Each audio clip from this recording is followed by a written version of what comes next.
Super. Donc, bonjour tout le monde, ici Annie Janel. Je suis accompagnée de mon très cher collaborateur François Deschamps. Alors, bonjour François. Bonjour Annie. Bonjour tout le monde aussi. Bienvenue. Merci de votre présence. C'est toujours apprécié d'avoir des personnes qui viennent peut-être nous poser des questions, nous challenger un petit peu dans nos propos, dans nos commentaires, dans nos apports. Donc c'est le fun. Absolument. Donc, aujourd'hui, on a le plaisir de discuter de la résilience sous toutes ses formes. Alors, vous savez, ou peut-être pas, mais on débute toujours par un élément qui est lié à l'actualité. Donc, une situation qui s'est passée dans les médias et qui est en lien avec le thème du jour. Alors, donc, aujourd'hui, je vais vous parler d'un article qui est apparu dans le Journal de Montréal lundi, le 6 décembre, dans la section Argent et qui s'intitule La cavalière face à un parcours plein d'obstacles.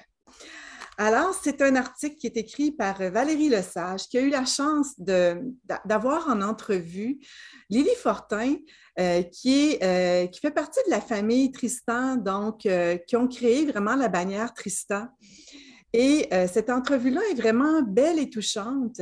Puis elle parle de résilience dans le sens où il est mentionné dès le départ que la bannière Tristan a réussi en août dernier elle s'était mise, donc la bannière Tristan a dû se mettre sous la loi de la faillite compte tenu des difficultés financières liées à la pandémie. Et en août dernier, une entente avec l'ensemble des partenaires financiers a permis de régler la dette. Tout le monde a accepté de régler la dette pour 10 de sa valeur. Donc, chacun des créanciers ont accepté un règlement à 10 de la valeur de la dette, ce qui est vraiment extraordinaire.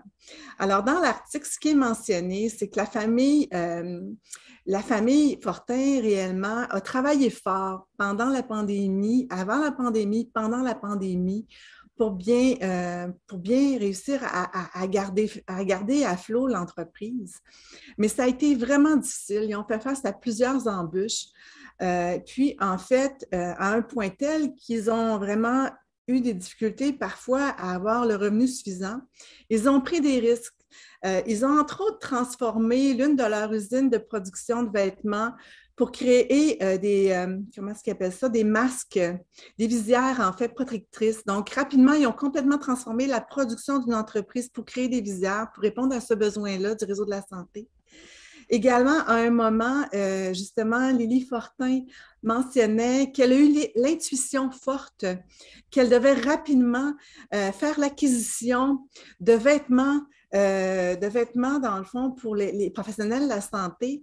Alors sans avoir même de commande gouvernementale à ce sujet-là, elle a rapidement décidé de se tourner vers la Chine, acheter un stock de vêtements protecteurs, puis de faire en sorte de les transporter rapidement au Québec sans même d'avoir de commandes. Et à ce moment-là, c'était un risque financier majeur parce que ces commandes-là devaient être payées complet avant même l'envoi.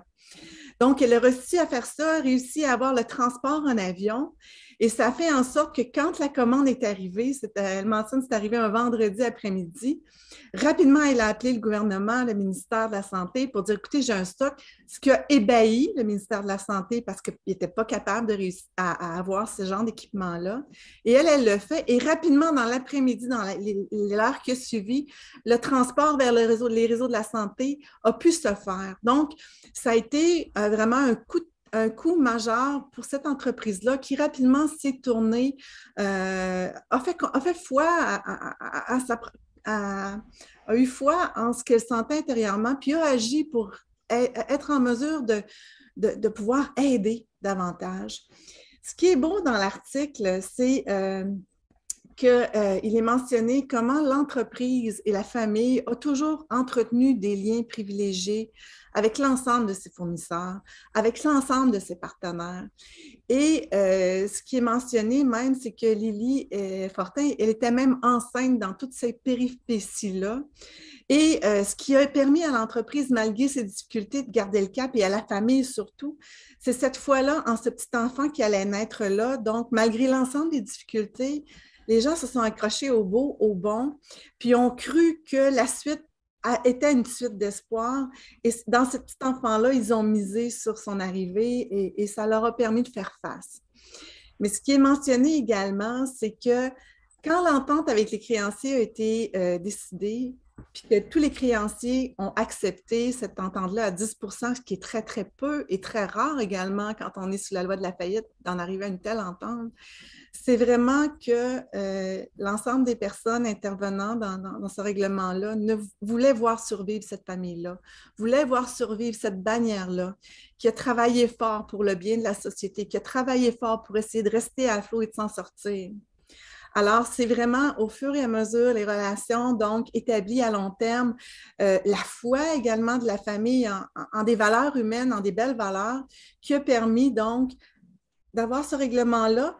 Puis ce qui est mentionné, c'est que tout le monde voulait vraiment que cette famille-là puisse continuer à accomplir sa mission.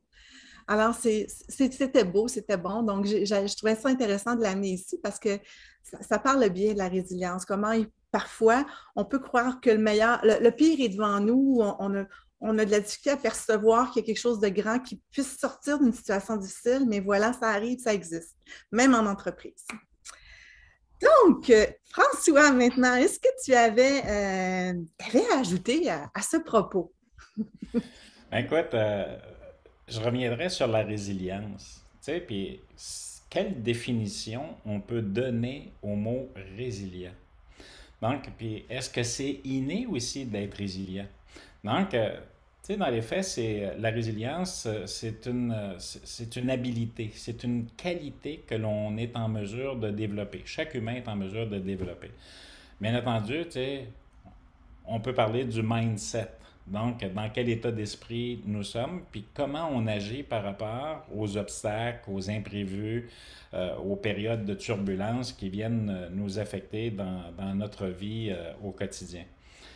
Quand on arrive dans la situation des 2 dernières années, ou tout presque, là, avec la COVID, donc la COVID, entre autres, est venue impacter, parce que là, tu en parles, OK, beaucoup d'entreprises. C'est venu impacter des humains, OK, c'est venu impacter aussi la rentabilité, la progression, le mode de fonctionnement. On a à penser à la défragmentation du milieu de travail, le télétravail, le travail hybride. On arrive là, puis il y a des personnes qui sont beaucoup plus impactées que d'autres par différentes situations. C'est pas nécessairement la faillite dans toutes les situations, mais il y a beaucoup, beaucoup de périodes de turbulence qui arrivent, qui se présentent à nous, puis qui viennent nous affecter. Maintenant, moi je dis souvent, on peut subir ce qui arrive ou encore être en mesure de prendre de la distance de l'action qui est turbulente, ok, qui est vraiment dérangeante. L'exemple que tu parles avec Lily est très approprié. Donc, d'en arriver à dire, mais écoute, qu'est-ce que je fais maintenant? Là? Qu'est-ce que je veux moi? Là? Comment je me retrouve là-dedans? Donc, je pense que c'est important dans son milieu de travail ou dans sa vie de tous les jours de pouvoir repérer qu'est-ce qui se passe, s'approprier la situation, l'événement qui arrive à nous. Puis aussi, un mot qui est important, lâcher prise. Donc, souvent, on veut fort probablement continuer, avancer. Puis, tu sais, les entrepreneurs, autant hommes que femmes, gestionnaires, on veut tous des résultats. On veut tous performer. On veut tous exceller. On veut tous avoir et réaliser. Mais à un moment donné, ben, peut-être qu'en prenant de la distance de l'action, en voyant les obstacles qui se présentent à nous avec un œil différent, ben, ça va nous permettre de trouver d'autres chemins, d'autres voies d'accès. Parce que pas seulement, ma vieille mère disait toujours, OK, il y a plusieurs chemins pour aller à Paris. Il n'y en a pas seulement un. Donc, devoir à choisir le bon chemin. Aussi, ben, ce que ça nécessite au niveau de la résilience, c'est d'avoir une attitude de compréhension de ce qui se passe, puis le mot accepter. Donc, tant que j'accepte pas ce qui arrive, même si j'accepte pas la COVID, moi, là, elle est là. Donc, je fais quoi? Donc, c'est la même chose. Vous avez des situations, des événements dans vos vies personnelles, dans vos vies professionnelles. C'est d'accueillir, d'accepter ce qui est là. Ça ne veut pas dire d'accepter ce que vous subissez dans ce que vous êtes impacté, mais d'accepter que c'est là. Okay? De voir de quelle façon, okay? une fois que je l'ai accueilli, je prends en main, je me restructure, je me reconditionne, OK? Puis que je développe cette résilience-là. Donc, je pense que ce sont des éléments clés. C'est pas gagné, c'est pas nécessairement facile. Ça vient nous toucher dans nos émotions, ça vient nous toucher dans notre personnalité, dans notre fierté, dans notre ego aussi. Là. Tu sais, quand on arrive, qu'on parle de faillite, là, il n'y a pas personne qui veut brandir une pancarte puis se promener puis dire j'ai fait faillite. Là. Donc, c'est pas l'objectif. Donc, ça demande de faire preuve de beaucoup d'humilité, travailler sur son ego, travailler sur soi, puis d'accueillir, d'accepter, puis de se mettre en marche progressivement puis d'avancer. Et je suis certain que tu vas avoir plein d'idées, plein de trucs à nous transmettre tantôt, Annie. Je connais bien, François. Donc, Donc, voilà la part que j'avais sur ton exemple de Lily et de ce qui est arrivé dans leur entreprise. ben, c'est bien. Puis, je vais poursuivre en fait sur la résilience. La résilience, en fait, pour les psychologues, se définit comme étant vraiment un processus qui permet de bien s'adapter devant l'adversité. Que sont les défis de la vie, les événements traumatiques, comme la mort d'un proche, la maladie, un accident, une situation imprévue en milieu de travail? Les situations d'adversité peuvent réellement être douloureuses et difficiles, mais elles n'ont pas le pouvoir de déterminer la suite de notre vie. Chaque humain a ce pouvoir de déterminer sa suite. C'est ce qu'on appelle l'autodétermination, le libre arbitre ou la capacité de choisir. Il y a des éléments de la vie sur lesquels on n'a pas la capacité d'agir, mais il y a plusieurs aspects de cette vie-là que l'on peut contrôler, que l'on peut modifier et choisir pour évoluer et se transformer. Donc, il est vrai que la résilience intervient vraiment à un moment dans les situations où on sent qu'on ne peut pas agir nécessairement, mais on ne peut pas agir sur la situation parce qu'on n'a pas les leviers d'agir, mais on peut agir sur soi, on peut agir autour de nous et en nous, ce qui permet vraiment de faire face pour la suite. La résilience intervient pour aider à faire face aux circonstances difficiles. Elle a ce pouvoir d'agir pour permettre l'avancée et améliorer la réalité de notre vie pour la suite. La résilience n'est pas un trait de personnalité, elle n'est pas réservée à certaines personnes. Tout le monde a cette capacité-là de résilience en lui et c'est une capacité qui se développe. La résilience implique des comportements, des pensées, des actions que toute personne peut apprendre et développer. La pratique de la résilience, c'est un choix qui demande des efforts, du temps et des intentions. Donc, je ne sais pas si François, jusqu'ici, tu avais des éléments à apporter au niveau de la résilience. Sinon, j'ai des outils par la suite, des façons d'agir tant au niveau Ben, personnel. écoute, oui, c'est très bien, Annie. Tu sais, quand on est perturbé là, par des situations, des événements qui ne sont pas sous notre contrôle, je le dis bien, contrôle, donc l'être humain aime se retrouver dans une certaine zone de confort, dans une certaine bulle où il est bien. À partir du moment où il se fait bousculer, là, challenger, là, donc c'est là où ça commence à déranger, à perturber. Puis écoute, avant de se rendre au burn-out, à la dépression, parce qu'on parle beaucoup de santé mentale depuis l'arrivée de la pandémie, là, il y en avait bien avant, mais disons qu'on voit bien et on sent bien qu'il y a une augmentation, une recrudescence de maladies mentales. Donc, je pense que c'est important d'établir son propre diagnostic. Donc, moi, là-dedans, là, c'est d'arriver puis de faire preuve d'intégrité. Donc, d'être honnête envers soi-même. Il y a quelque chose qui ne marche pas, il y a quelque chose qui ne marche pas. OK? Merci d'être là à caméra ouverte aujourd'hui, mais je ne vois pas aucun robot.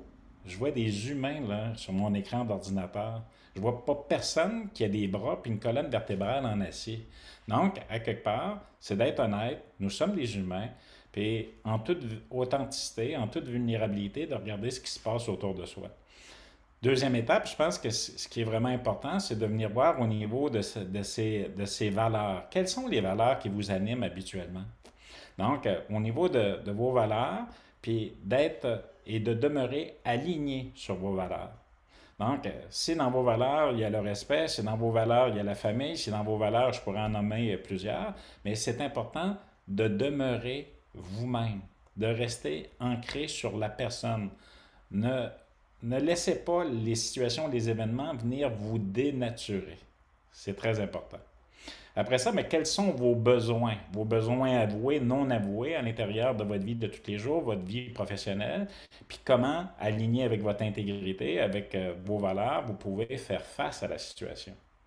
Également, mais surtout, n'essayez pas de vous isoler, parce que l'être humain, quand il est affecté dans son ego, dans son authenticité, dans son unicité, va avoir tendance à s'isoler, à se retirer de l'action. Je pense que c'est beaucoup plus là qu'on a besoin de se connecter avec d'autres personnes. Tout le monde a des réseaux, donc vraiment de vous connecter avec vos réseaux. Donc, le fait de mettre tout ça en place, ce que vous allez faire, c'est que vous allez augmenter votre niveau d'estime personnelle, de confiance en vous. OK? Et plus vous allez augmenter l'estime et la confiance en vous, plus vous allez libérer les freins qui vous retiennent, la fameuse peur. On a déjà fait, on a déjà fait une thématique sur la peur. Donc, la fameuse peur qui vous retient. Parce que la peur, chez l'humain, a pour effet de paralyser, de nous empêcher de nous mettre en action. Et là, on vient renforcer l'effet négatif de la situation, de l'événement qui se produit.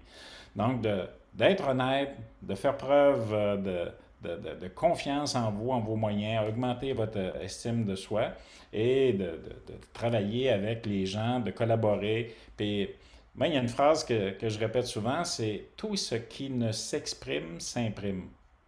Donc, ayez le courage, ça se développe, d'exprimer votre ressenti, votre mal-être, votre inconfort, de l'exprimer aux personnes appropriées, bien entendu, parce que tout ce que vous gardez dans votre tête continue à cheminer. Et l'être humain, c'est entre 60 et 70 000 pensées par jour qui circulent dans l'esprit d'un humain.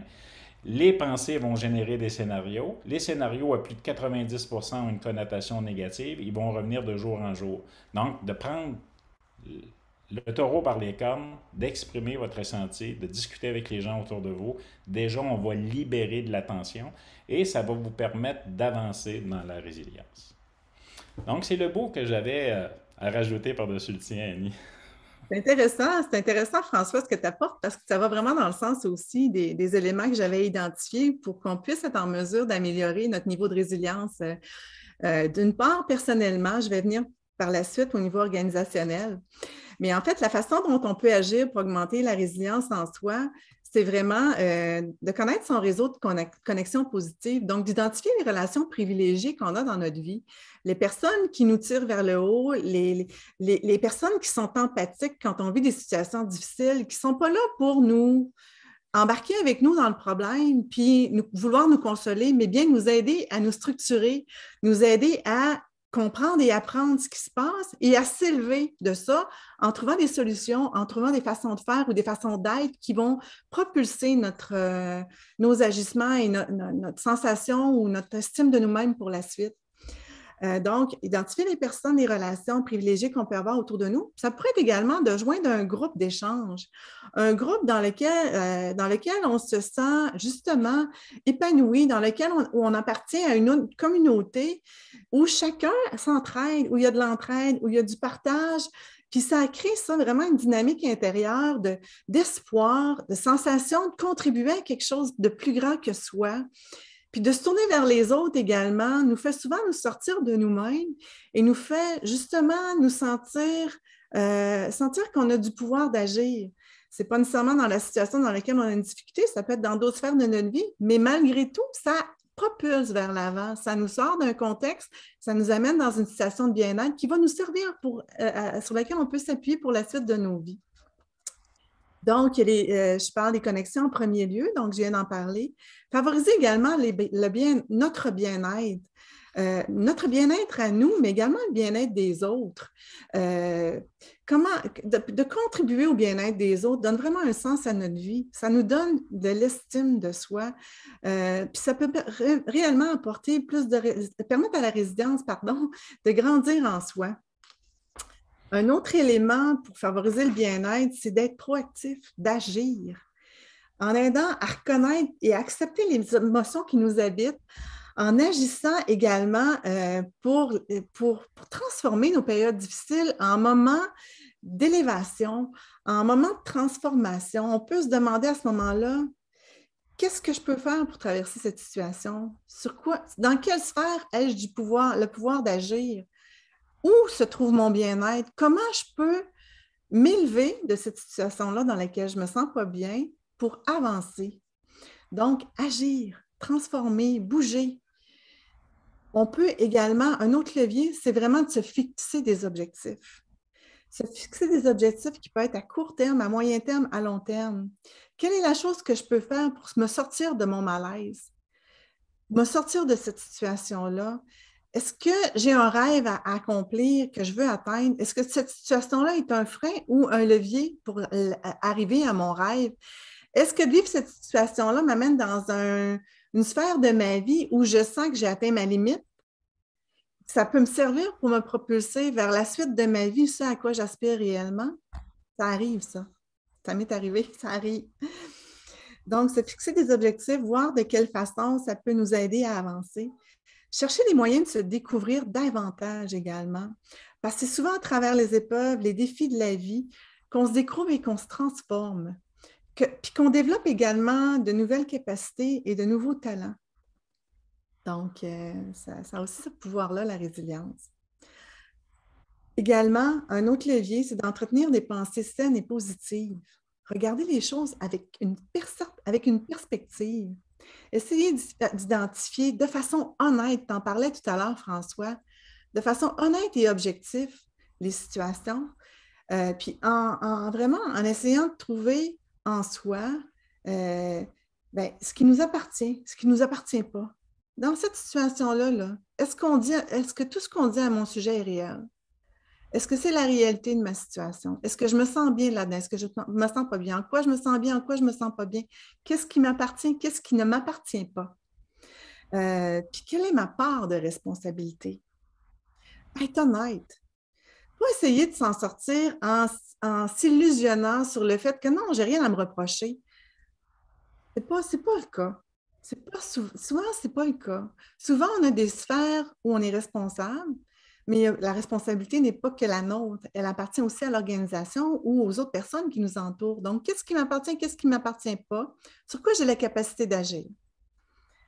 Euh, Également, accepter le changement et la transformation. La résilience est un fort levier.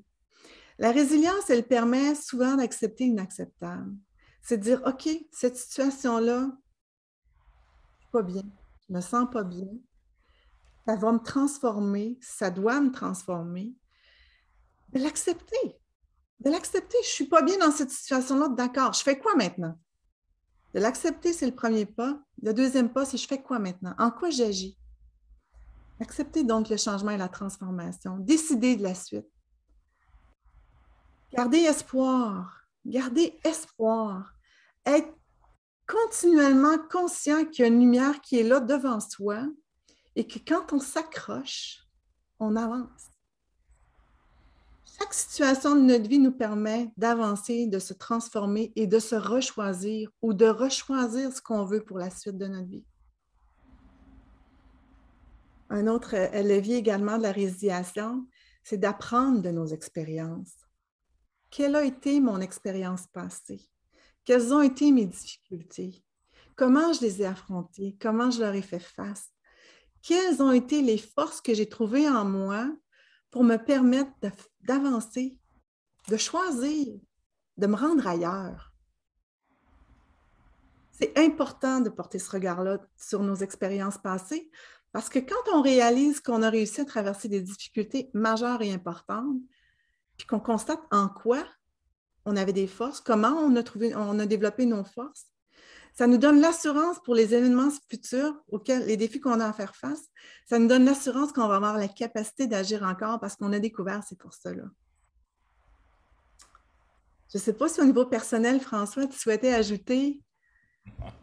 Un exemple. Avant d'ajouter des exemples, parce qu'il nous reste à peine 10 minutes, est-ce que, par exemple, du côté de Jonathan, René ou Eric, vous auriez des questions, des commentaires? Si oui, des commentaires ou encore des questions de précision ou exploratoires. Donc, on peut ouvrir la parole. Oui? Non? OK.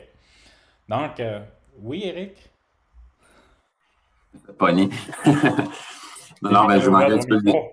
Ouais, c'est ça, j'ai manqué un petit peu le début, là, mais tu sais, non, c'est super intéressant ce que vous disiez là, par rapport à la résilience. Là. J'ai vécu ça un peu, ben, beaucoup dans le temps, là, fait que tu sais, je suis entièrement d'accord avec ce que Mme Janelle expliquait. Là. Fait que, OK. c'est juste ça. Merci, Eric. Merci. Donc, écoute, là, tu viens de te faire appeler Madame Janelle. T'es choyé, là. Va te dire une affaire, là. Pour ça arrive souvent, François.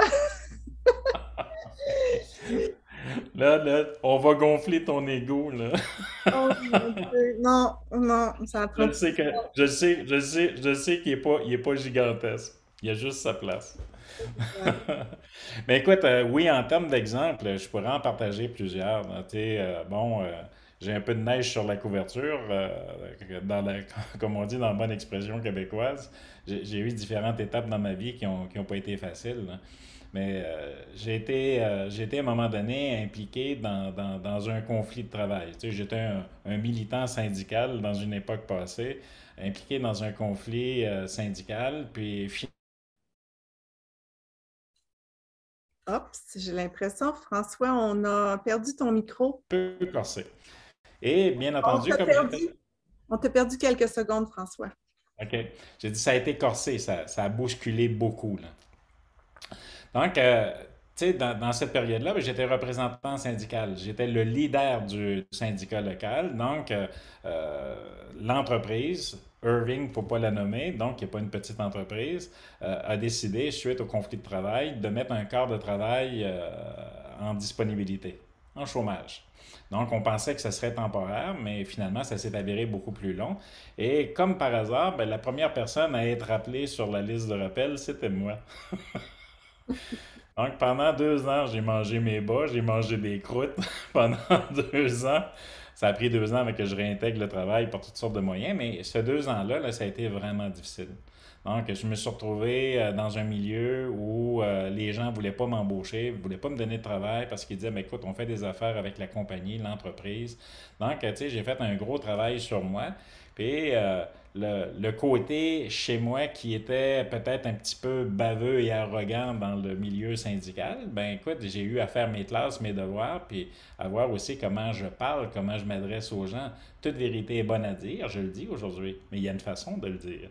Donc, quand tu soulevais tantôt, ben écoute, oui, tu sais, ça a été difficile. J'ai eu une grande période sans revenus. Je me suis retrouvé à une situation vraiment personnelle qui était pas rose, qui était pas jojo.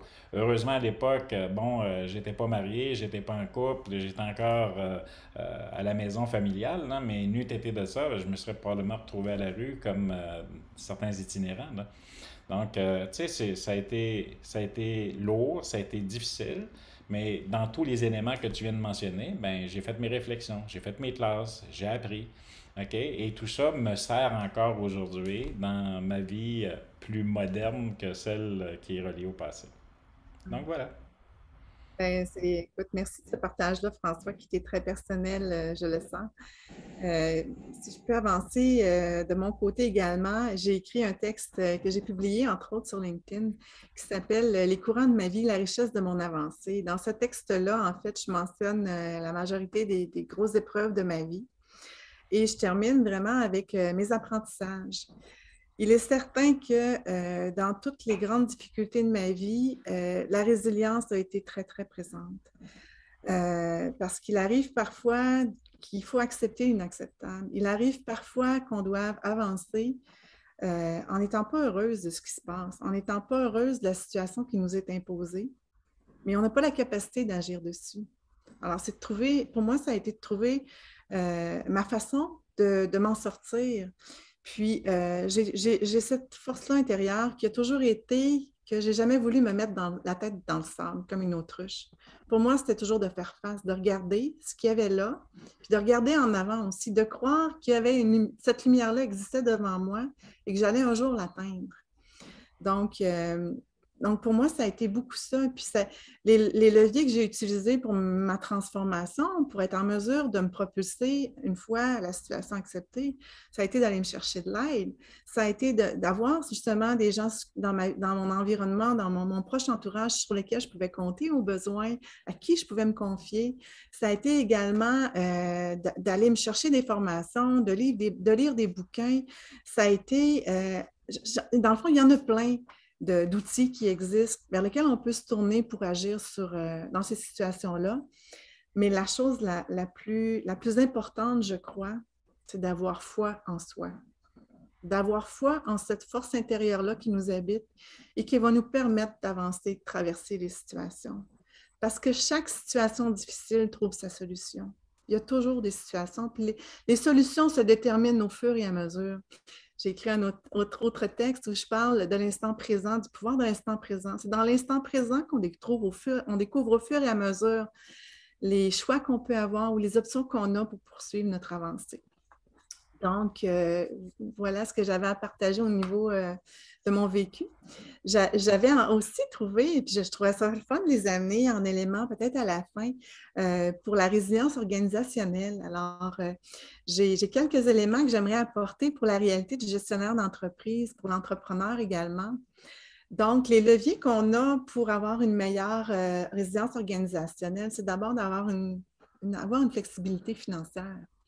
Avoir une flexibilité financière qui va permettre à des moments d'actualiser le développement de la main-d'œuvre, d'actualiser la consolidation de la marque, de s'assurer de poser des gestes aux besoins pour faire de la recherche et du développement, faire également, avoir les leviers financiers pour envisager d'autres stratégies pour la mise en marché, pour assurer l'amélioration de la marque, puis demeurer compétitif au niveau de la bannière. Alors, ça, c'était un des éléments. J'avais également identifié avoir un portfolio diversifié, un portfolio de produits ou de services qui est diversifié. Pas tout mettre ses œufs dans un même panier. S'assurer d'avoir cette capacité-là de se diversifier puis d'avancer, puis d'offrir justement des opportunités différentes à la clientèle ou développer des nouveaux créneaux de marché au sein de son entreprise. Ça aide vraiment aux entreprises à se développer. Puis on l'a vu dans le contexte de la pandémie, il y a plusieurs organisations qui ont rapidement agi par rapport à ça, qu'ils ont délaissé des marques pour en favoriser d'autres, qui ont développé, qui se sont transformées. On a vu des distilleries québécoises se transformer en usines de production de produits assainissants pour les mains. Donc, c'est d'avoir une agilité dans ce sens-là. J'en viens également à l'agilité organisationnelle, donc d'avoir cette capacité-là de s'adapter en fonction de l'évolution du marché, en fonction de l'évolution des besoins également de notre clientèle. Avoir une raison d'être, savoir c'est quoi notre raison d'être comme organisation, c'est en quoi je veux agir, quel est mon créneau dans lequel je m'investis et quelles sont mes capacités d'agir dans ce créneau-là. Connaître ses parties prenantes, savoir c'est qui sont les parties prenantes de mon organisation, qui est ma compétition, qui sont mes partenariats possibles, qui sont mes clients, qui sont mes employés, en quoi c'est connaître vraiment l'ensemble des parties prenantes de mon organisation pour être en mesure éventuellement de m'adapter, d'agir, de bouger, de me restructurer ou de consolider mon avancée. Également, favoriser la confiance organisationnelle, tant au sein de l'entreprise par le personnel et le comité de gestion, mais également au niveau des marchés. S'assurer d'avoir une marque qui tient la rampe. On a la confiance organisationnelle, c'est celle aussi qui fait en sorte que nos partenaires d'affaires, nos clients, ont confiance à notre produit, ont confiance à notre bannière. Alors, c'était les éléments rapidement là, que j'avais identifiés pour la résilience organisationnelle. Certainement qu'il y en a d'autres, mais je pense que ce sont les essentiels. Excellent. Ben, merci beaucoup, Annie. Ce que je vous invite à faire, autant les personnes qui est avec nous en direct que les personnes qui vont nous voir en différé, de nous laisser des commentaires ou encore des questions, des suggestions sur les posts qu'on fait parce que la vidéo ici va être postée. Donc, on va la mettre en ligne. Donc, il y a une chaîne YouTube qui est accessible, également sur LinkedIn ou encore sur la page Facebook Change ta réalité. Donc, on vous invite à nous suivre, à partager, comme déjà certains le font. Entre autres, Jonathan, qui est un très, très bon collaborateur, contributeur. Donc, de partager, puis soyez sans crainte, il n'y a pas de faille, il n'y a pas de manigance où on vous met dans des listes de noms, courriels, etc. pour vendre quoi que ce soit. Là. C'est en toute bienveillance que Annie et moi, on vous partage du vécu, du contenu et tant mieux si ça fait du bien puis que ça procure une énergie additionnelle chez vous pour vous permettre d'avancer tant au niveau de vos entreprises que personnel. Donc, Madame Annie, pour le mot de la fin. Oui, bien, en fait, le mot de la fin, je vais parler d'abord de la prochaine thématique qu'on va aborder. On va parler de mindset. Alors, la semaine prochaine, on va parler de mindset. Ça va être vraiment intéressant. Vous savez, on aime vous laisser avec une petite possibilité d'avancement, donc de mise en pratique dans vos vies et vos organisations.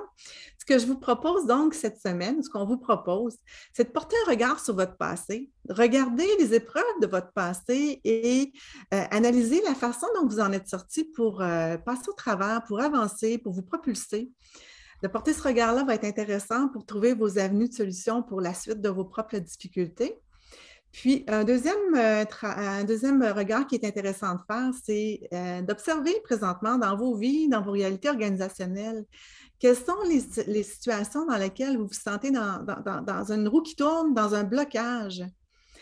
Est-ce que vous avez envisagé les avenues? Est-ce que vous vous sentez bloqué? Quels sont les blocages que vous constatez? Et quelles seraient les avenues de solutions qui seraient possibles pour vous en pensant différemment? Donc, on va en venir avec le mindset la semaine prochaine. Mais déjà, de faire ce travail-là va être aidant. Alors, voilà. Donc, quelle belle animation, encore une fois, François. Donc, mot de la fin? Donc, on vous laisse là-dessus pour aujourd'hui. Encore une fois, merci, merci, merci beaucoup. C'est vraiment très apprécié. Et au plaisir de vous revoir, de vous recroiser sur le prochain webinaire. Donc, Annie et moi, on se disait tantôt, on a une prochaine version la semaine prochaine. Et après ça, on arrive dans les congés de Noël. Donc, ça va aller après les congés de Noël et du jour de l'an. Donc, la semaine prochaine, soyez au rendez-vous.